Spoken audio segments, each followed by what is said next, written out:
Hi, in this video, I will be showing you problem number 27 of chapter 7 section 2. Evaluate the integral tan cube x secant x dx. Now we have to see whether the integral falls under one of the combinations of the integrands which are sine and cosine, tan and secant, cotangent and cosecant. We obviously notice that it falls under the category of tan and secant.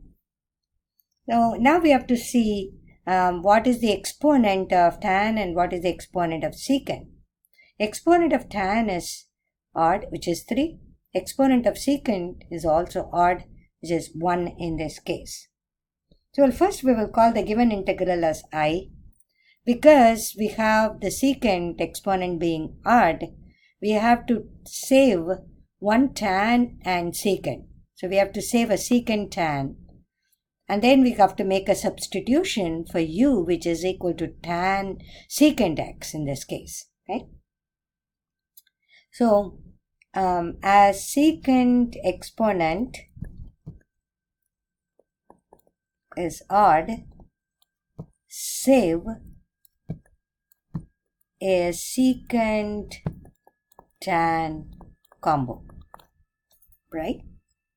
So we'll take I as integral tan square x tan x. So tan cube is written that way,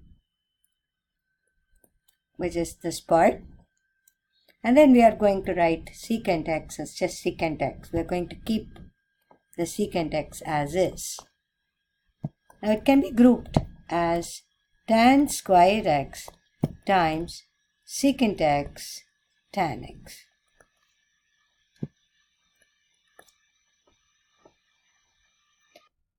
So we get here secant x tan x as we grouped them together.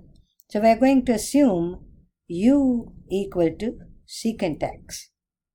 And then we are going to write tan square x as secant square minus 1, which is a Pythagorean identity.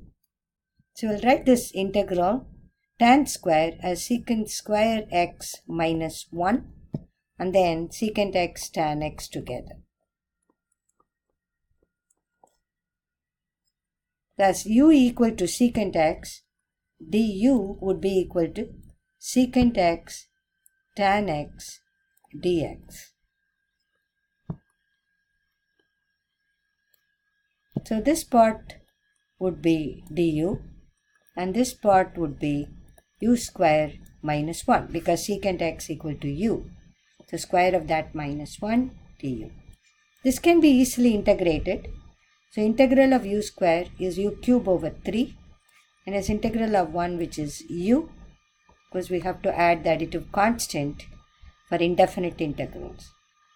Converting back to secant x for u, so it is secant cube x over 3 minus secant x plus c. This is the value of I. Hope this video helps.